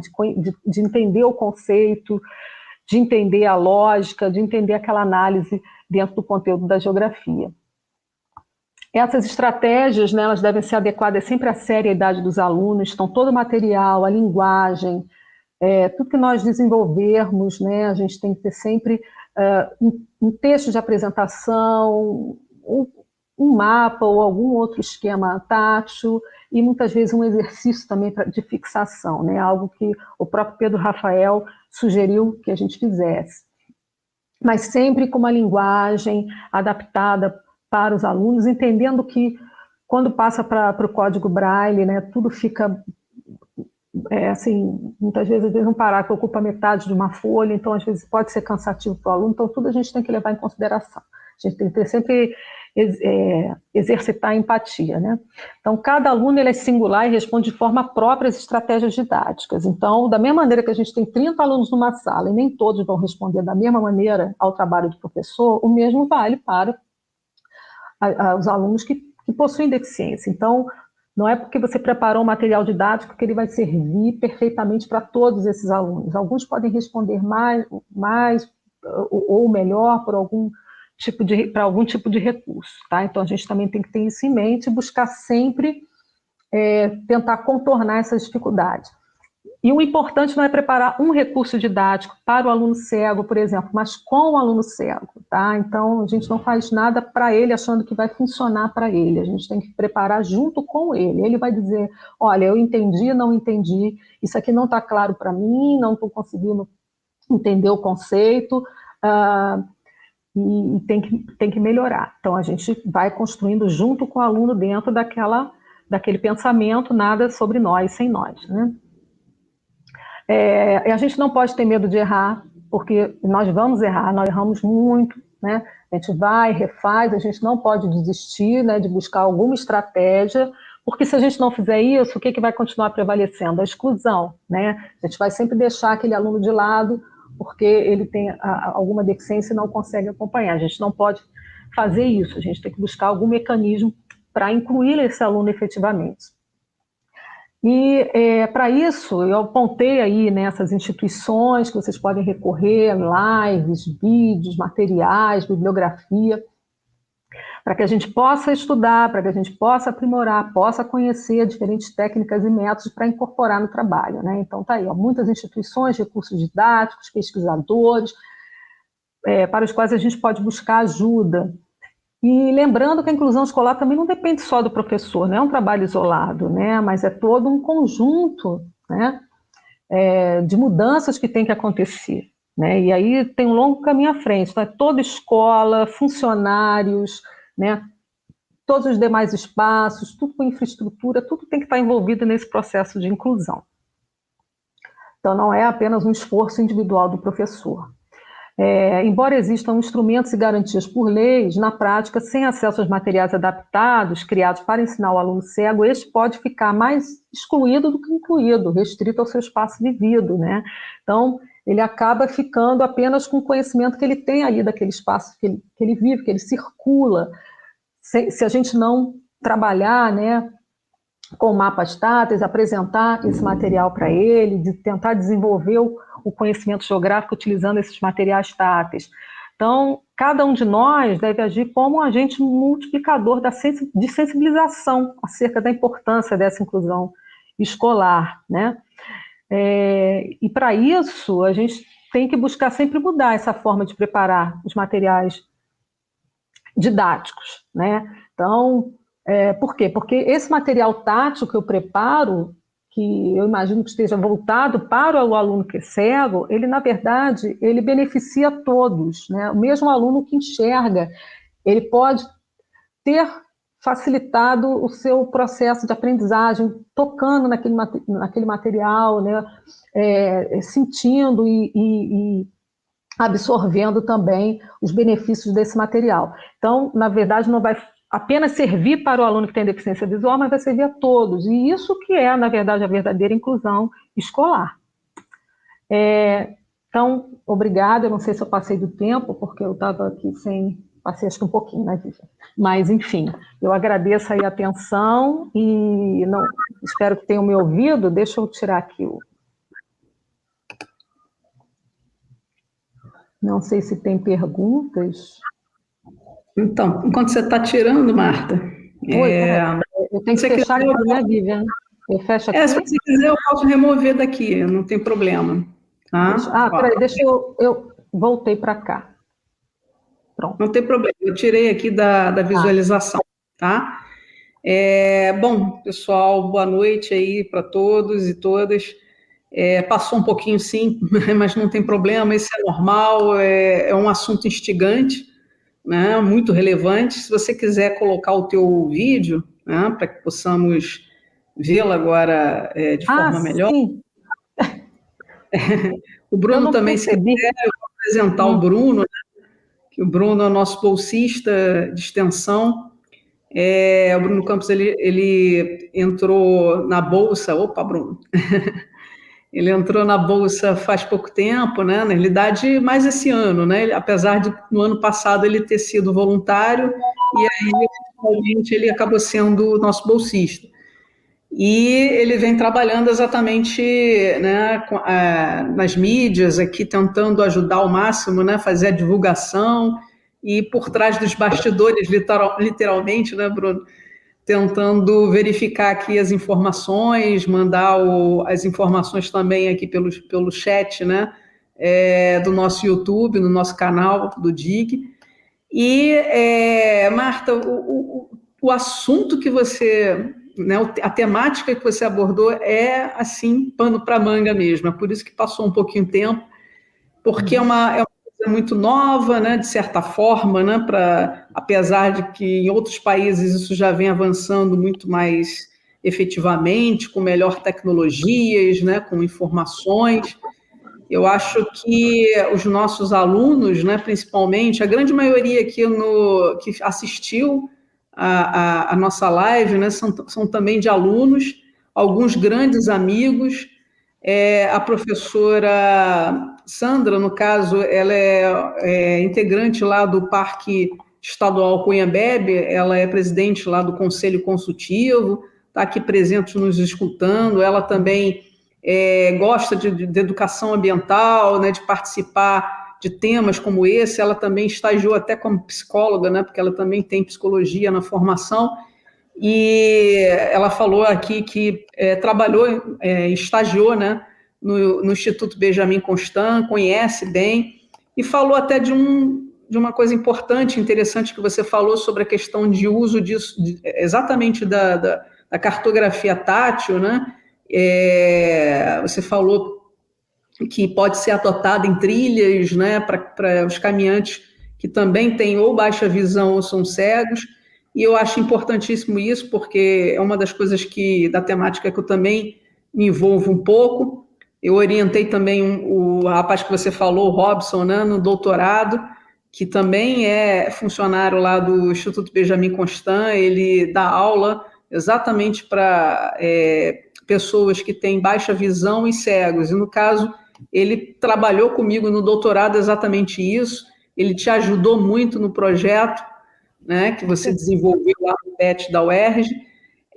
Infelizmente, ele não pôde participar também. Eu queria chamar ele para também ser um dos palestrantes, né, aqui no nosso projeto, mas, infelizmente, ele está exacerbado com um monte de coisas, né, de informações e trabalhos lá de pesquisa, E, recentemente, o Instituto Benjamin Constant criou um programa de pós-graduação exatamente isso, né? Eu até coloquei aqui no chat, né? Eu divulguei aqui no chat isso, demonstrando que isso é importantíssimo, né, para quem quer trabalhar dentro dessa linha na educação, né, no ensino, em qualquer área, não só na geografia.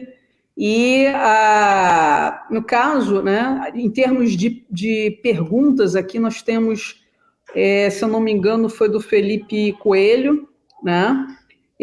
Primeiro que ele gostaria também do teu e-mail, mas como você colocou no final da sua apresentação, eu acho que ele deve ter anotado, né? E aí, mas antes disso, né, ele fez uma pergunta que deixou... Ah, tá aqui. Deixa eu mostrar aqui a pergunta, né? Você considera que a integração é também uma forma de exclusão? Isso foi logo no início da sua explanação, né? Então, acho que pode começar com essa pergunta aí, a resposta a essa pergunta, né?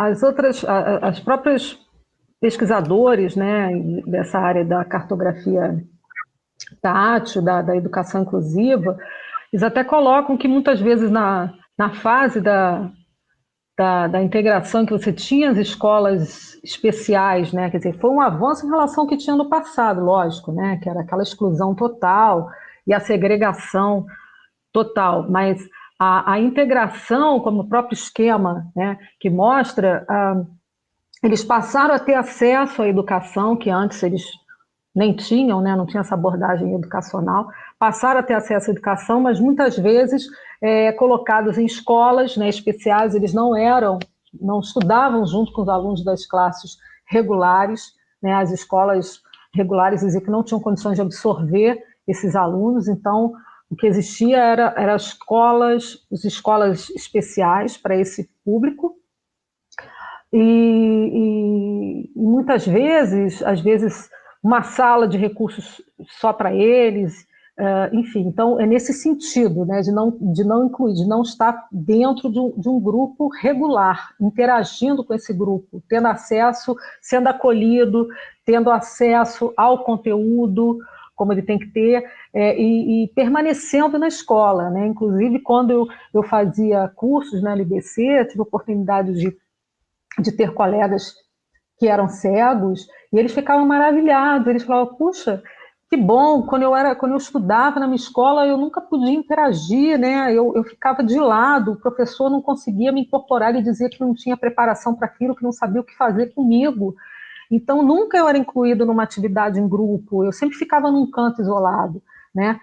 Então, é difícil, né, a gente ouvir um depoimento desse, e justamente quando você tinha a fase da integração, que de certa forma foi um avanço em relação ao passado, né, mas ainda não era efetivamente o que a inclusão prevê, né, pelo menos que a inclusão estabelece, né, de justamente você ter aquele aluno com deficiência visual interagindo. A gente ainda está longe do ideal, tá? A gente ainda está longe, a gente tem muito que caminhar para efetivamente falar que há uma inclusão, né? Isso a gente vê mesmo na nossa universidade, né? A gente tem até que fazer mudanças físicas, né, no prédio para que realmente possa ter, em todos os sentidos.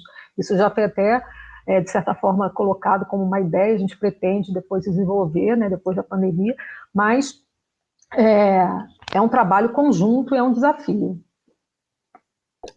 Realmente é um desafio. Eu mesmo já conversei até com você várias vezes a respeito disso, até porque eu acho realmente que ainda falta muito, né? Nós estamos muito atrasados.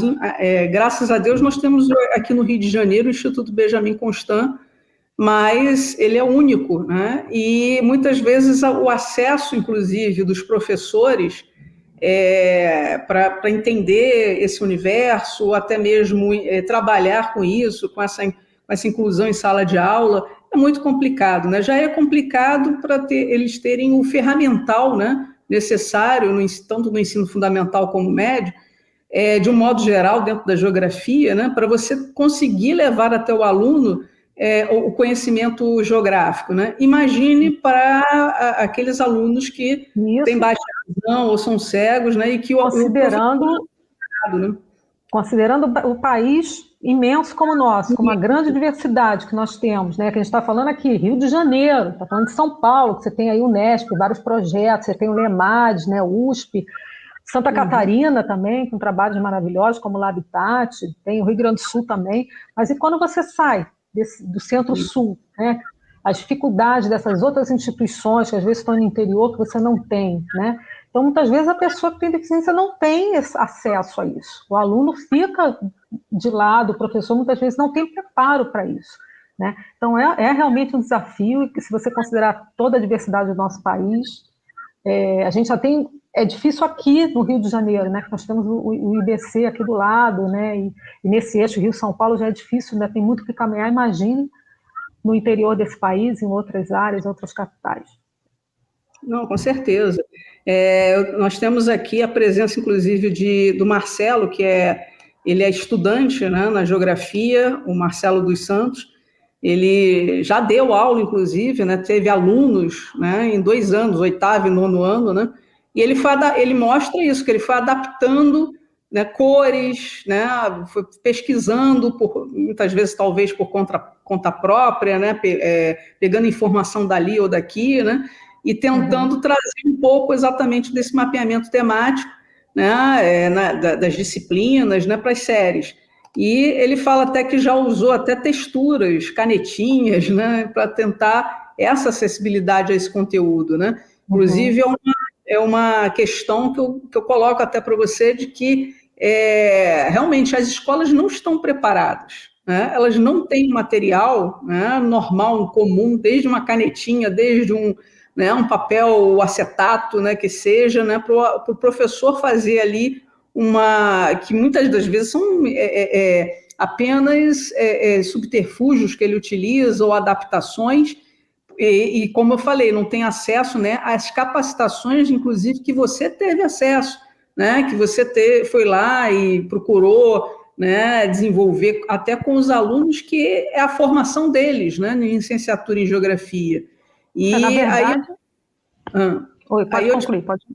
Não, e aí eu te pergunto, será que esses alunos, né, efetivamente, que nós pegamos aí na universidade, né, na licenciatura de geografia, eles têm conhecimento dessa importância, né, de como precisa realmente ter esse nível de capacitação? Eu até falei no início da live, né, será que a gente não tem que alterar, né, nosso currículo, adaptar melhor para essa nova realidade, né, de inclusão, né? Exatamente, essa questão da inclusão, ela tem que ser incorporada até por nós que estamos na universidade, né, dentro das nossas disciplinas, né, buscar incluir essa discussão, buscar preparar materiais ou mostrar para eles como fazer, né, o Marcelo mesmo, né, para trabalhar com baixa visão, tem que utilizar cores contrastantes, né, o azul, um vermelho, um amarelo, fontes maiores, né, existe a e-fontes, que a pessoa pode baixar da internet para utilizar,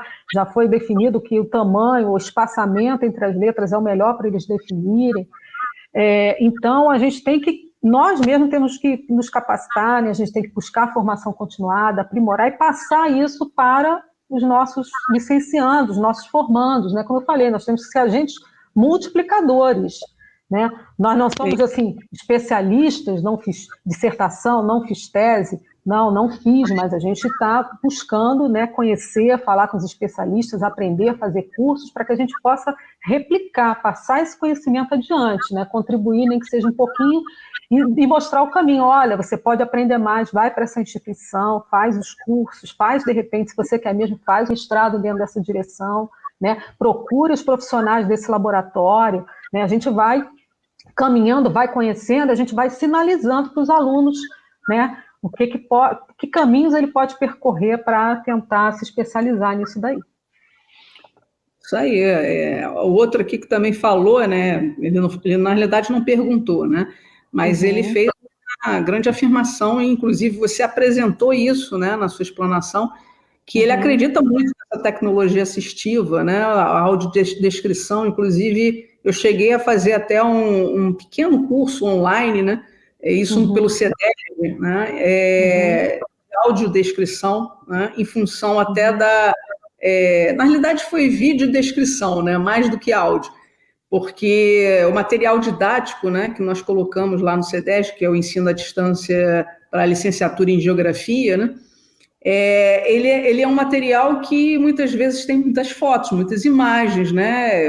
A disciplina que eu coordeno é geoprocessamento, exatamente uma que precisa mesmo de demonstrar imagens de satélites, né? Dar essa visibilidade também para eles entenderem, né, sobre o funcionamento. E é muito difícil, é um trabalho mesmo, como você colocou, né? Precisa ter um grande conhecimento em como realizar a audiodescrição ou a videodescrição de uma forma muito mais fácil, mais palatável para que o deficiente possa entender, né, da melhor forma possível. Isso vem aos poucos abrindo brechas lá na UERJ, né? Eu acredito. É um procedimento difícil, mas a audiodescrição, inclusive, é um campo até profissional que vem se expandindo. Sim. Por quê? Com essa questão da lei da inclusão, né? E você tendo que trabalhar com essa perspectiva inclusiva em museus, em programas de TV, em séries, filmes, né, peças de teatro. Então, muitos já contam com o recurso da audiodescrição, com a linguagem, né, de Libras, que já é mais difundida, mas com a audiodescrição é algo que vem crescendo e vem sendo incorporado nesses espaços públicos, nessas atividades culturais. Tá? Agora, é um trabalho que é desafiador, né? É difícil, a pessoa tem que, né, se dedicar, tem que aprender, parece simples, mas não é. Às vezes você descrever uma foto, imaginando que a pessoa cega vai ter que construir uma imagem a partir do que você está falando, que aquilo lá tem que ter uma ordem, tem que ter uma coerência para que ela vai construindo aquilo, o primeiro plano, o segundo plano, de cima para baixo, né? Então, parece simples, mas não é. Então, mas é um recurso muito importante no campo da educação, do ensino e também da inclusão da pessoa, principalmente em atividades culturais, nos espaços públicos. É muito bom, é muito interessante.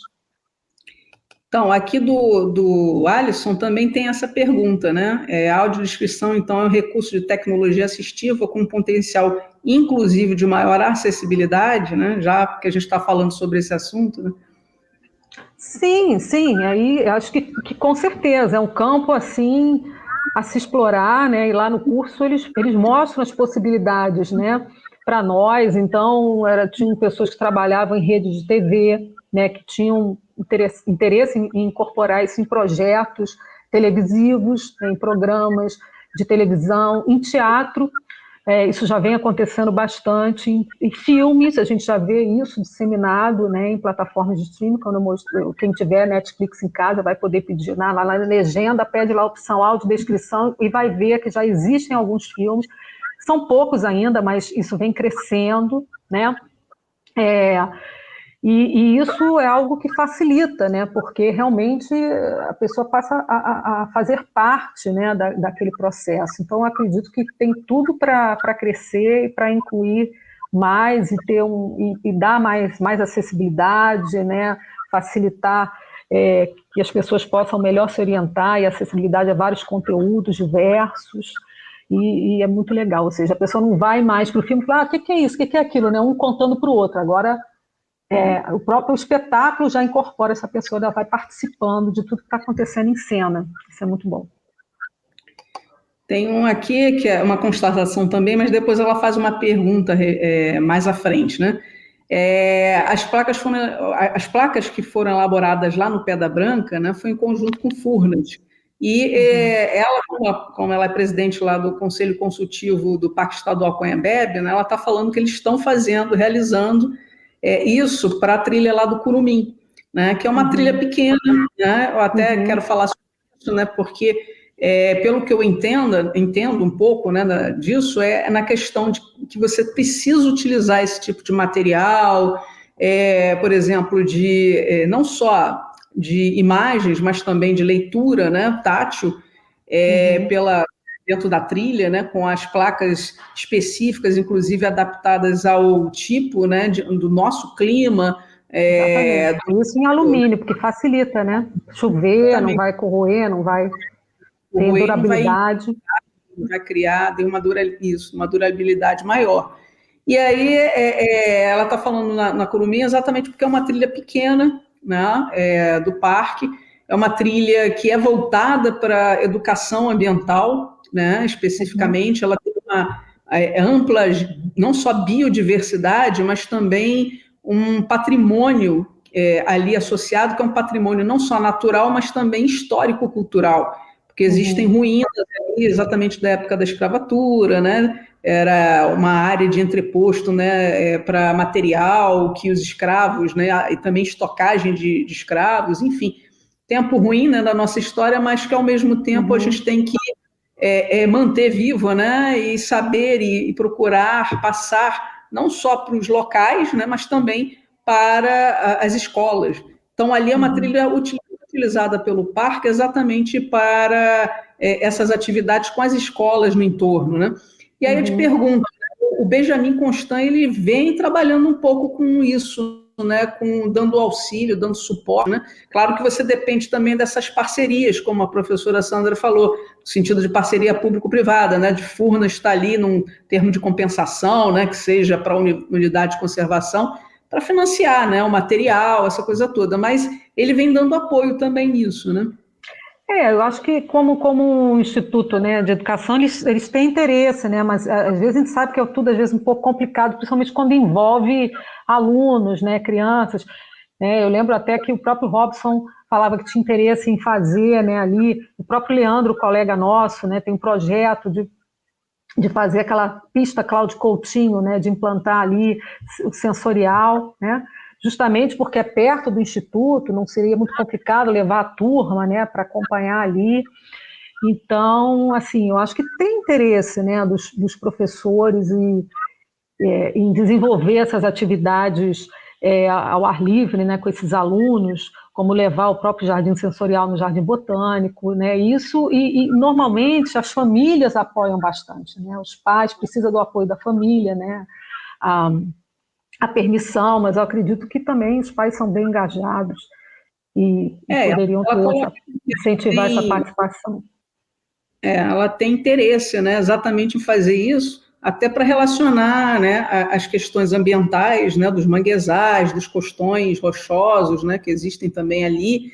E aí ela pergunta, né, como posso usar a cartografia preparando um material sobre esses ecossistemas e levar isso para os docentes, né, no caso os professores nas escolas, no ensino fundamental e médio.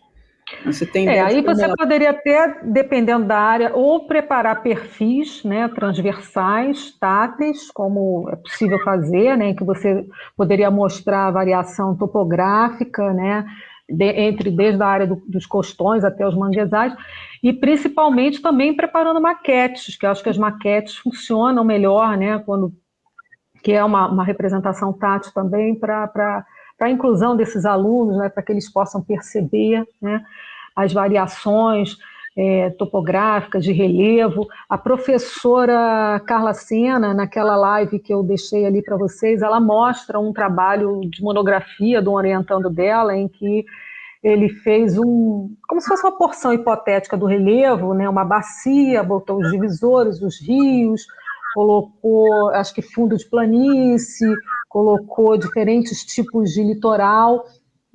E aí, como ela fez isso em texturizado, fez isso em 3D, colocando também a legenda toda em 3D. Então, existem alguns trabalhos já dentro dessa direção, mas aí a gente realmente tem que, né, discutir, criar, ver a melhor maneira de fazer, mas em termos, muitas vezes, de relevo, pode-se fazer a maquete ou esses perfis transversais. Uma outra coisa também que eles indicam, até a CPRM, que é ali do lado do IBC, né, bem pertinho, eles têm essas visitas guiadas, né, para os alunos que têm deficiência visual, então eles sempre colocam que qualquer elemento, por exemplo, da natureza que você vai falar, se for um tipo de rocha, alguns sedimentos, granulometria, tábua de granulometria, tipo de folha, galhos, troncos, o professor tem sempre que levar efetivamente o material real, natural, para que o aluno possa tocar, sentir a temperatura, sentir a textura, né? Se tiver odor, sentir o odor.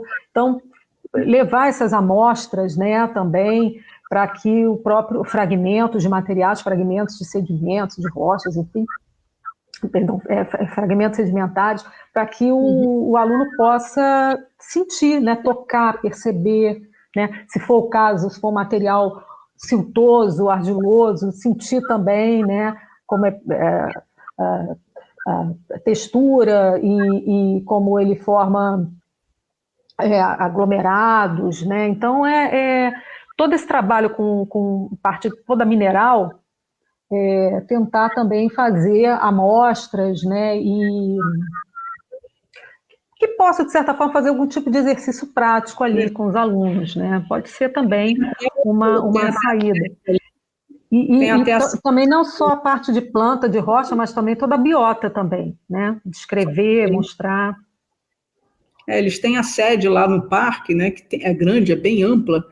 E, inclusive, eu já levei até alunos, né, da graduação na geografia da UERJ para eles verem a questão ambiental também, de unidades de conservação, o zoneamento. Aí demonstrei até mapas, levamos mapas plotados, doamos até esses mapas plotados lá referentes ao plano de manejo, né, porque é uma unidade de conservação que tem plano de manejo. Sim. Então, é interessante. Também. Eu tenho até foto de que não fomos nós que fizemos, mas uma foto de um pesquisador que fez a área de preservação permanente em braille, né, e com texturas. Então, como o próprio Mangue, né, também então é uma forma, né, se pode fazer um mapa de área de preservação permanente, para justamente mostrar por que não se pode construir. Os costões rochosos, obviamente, também não deveria ter construção permanente. Então, é uma forma também de divulgar, né, fazer esse trabalho de educação ambiental, de planejamento territorial, de ocupação territorial, que eu acho interessante. Marta, vamos para uma última pergunta, né, para a gente poder encerrar. O Wilson, né, nosso querido Wilson, né, ele está colocando aqui o que falta na formação docente para que possamos avançar nesse processo de inclusão. Seria oportuno os cursos de licenciatura repensarem, né, em sua grade de disciplinas, né? Então...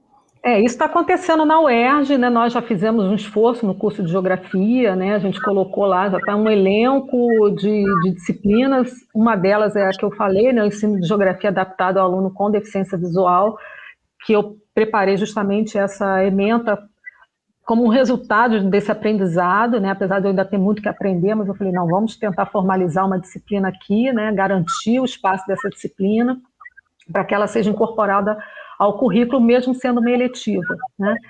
Então, assim, é discussão, né? E não apenas da criação dessas eletivas, mas que nós também, a gente possa passar a produzir materiais didáticos sempre pensando nesse processo de inclusão, né? Desde a escolha de cores num mapa, mesmo que seja um mapa digital impresso, imaginar que aquele mapa vai ser lido para um aluno que tem baixa visão, né?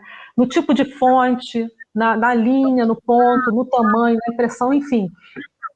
A textura mesmo, a legenda do mapa texturizado, não pode ser uma coisa pequenininha, tem que ser 2x2 para que o aluno possa sentir. Então, aos poucos, a gente vai incorporando isso, esse aprendizado, e a gente vai colocando isso nos nossos materiais e repassando isso para os alunos. Mas é um trabalho que né, é um trabalho coletivo, envolve muita gente, né, muita sensibilização, a gente tem que sensibilizar muitas pessoas. Então, se cada um de nós formos um agente nessa mudança, na direção dessa mudança, acho que vai ser importante. A gente ainda tem muito que caminhar, né?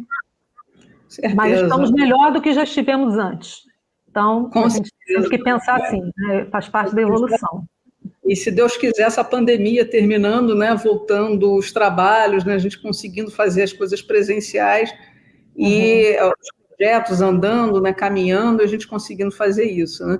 Eu tenho aqui várias pessoas que mandaram parabéns, né, a Rosângela aí, Botelho, né, parabéns, Marta, fazendo essa grande participação aqui, sempre presente, né, falando, né, o pessoal perguntando. A Raquel, a bolsista maravilhosa que me dá apoio. Não tinha que faltar, né? Então, todos aqui pedindo, agradecendo, né? Falando, né? Os parabéns, né? Pela grande apresentação, você ainda realmente... tem muito que aprender, mas o pouco que eu sei, a gente vai passando. Contribui, né? Com certeza, né? É isso que importa, né? O projeto DIG de extensão é exatamente isso, para a gente tentar manter, né, essas relações, né, trocar ideias, mostrar, né, que simplesmente a educação, né, o ensino e na geografia é viável. né, o uso das geotecnologias também, né, o meu ex-orientando, o Robson, ele vem utilizando isso, ele vem plotando os mapas, né, utilizando o SIG, Sistema de Informação Geográfica, né, utilizando imagens, né, então ele vem fazendo isso, né, ele vem fazendo toda essa necessidade realmente de nos ajudar, né, em prol da educação e do ensino de geografia. Então, todos aqui mandaram um grande abraço, a Rosângela também, né? Todos aqui foram unânimes, né, em dizer realmente muito obrigada por essa apresentação, porque com certeza muitos deles vão estar utilizando aí, ex-alunos, alunos atuais, alunos que já vão se formar e vão utilizar isso, esse conhecimento aqui compartilhado no futuro. Eu sugiro Obrigada. que quem tem interesse, depois dá uma olhada nos links que eu deixei no vídeo, tá? E procurem, porque são laboratórios, instituições, especialistas maravilhosos que estão aí já lutando há muitos anos. Então, eu sugiro que vocês acessem e conheçam o trabalho deles, os trabalhos desses profissionais. Tá certo. Eu vou colocar lá também na plataforma, né? Nós temos tanto o blog, né, do projeto, que a gente colocou aqui, divulgou. Pessoal, não esqueça também de preencher o formulário para vocês ganharem um certificado, né, de participação. E nós temos também o Instagram. Então, podemos colocar esses links depois, você pode mandar para a gente, e a gente coloca lá para divulgar, né? Tem o Face também, e a gente coloca lá para divulgar para todos que queiram, né, ter um pouquinho desse conhecimento ainda mais aí associado, né, a esses sites que são importantíssimos para consulta. Tá aí o link do formulário, não esqueça de preencher para vocês ganharem um certificado. E com certeza, Marta, você vai ter o seu também, né, o seu é especial, né, como palestrante, tá? Ótimo. É isso, pessoal. Uma ótima noite para todos. Obrigada, gente. Boa noite para vocês e cuidem-se, por favor.